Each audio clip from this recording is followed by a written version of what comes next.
This story is called Jessica Loves Soccer. We've been writing all about realistic fiction books, so this is a realistic fiction book that I'd like to read to you. Jessica loved playing soccer.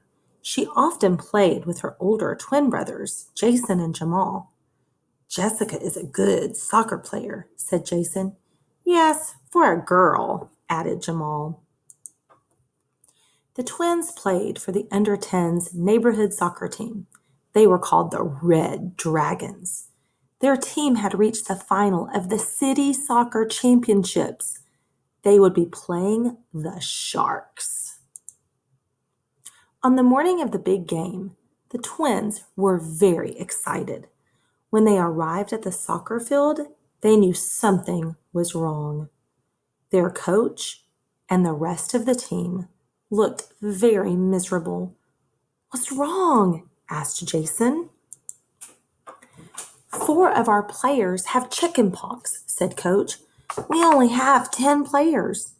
The rules say we must have 11 players. If we don't have 11, we can't play. The Sharks will then win the championship. We've thought of everything, said Mike, the team captain. There's nobody under 10 that can play for us.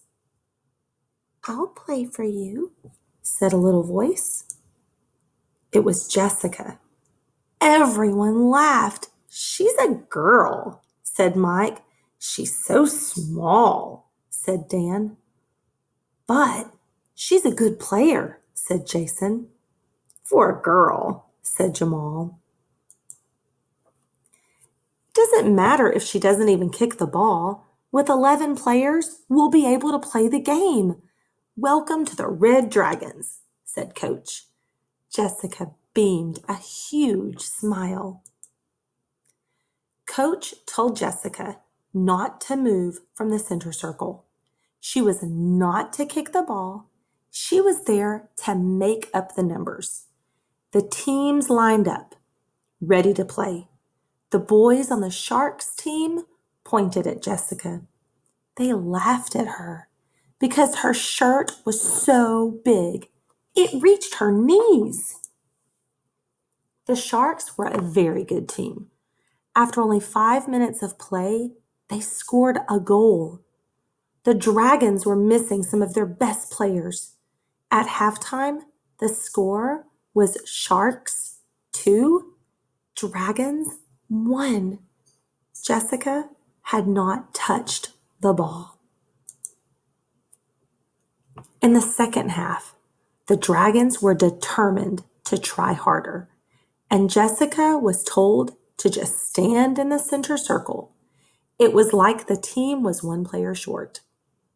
With 5 minutes to play, Jason kicked the ball high across the Sharks' goal. Jamal jumped as high as he could. He hit the ball hard with his forehead. The ball whizzed past the Sharks' goalkeeper. Jamal scored a spectacular goal to make the score Sharks 2, Dragons 2. Oh my goodness, a tie game. Jessica decided it was time to help. She left the center circle. The Sharks didn't notice her moving toward the goal. Even her teammates didn't notice her. It was as if she were invisible. One of the Sharks kicked the ball back to his goalkeeper. Jessica ran to the ball and reached it before the goalie. Jessica kicked the ball as hard as she could. The Sharks goalie dived to stop the ball. What do you think is going to happen? Jessica's kick was too powerful. She scored the winning goal. The referee blew his whistle to end the game. The Dragons were the champions. You are a great soccer player, said Jamal. Thanks for listening. I'll have another story shared tomorrow.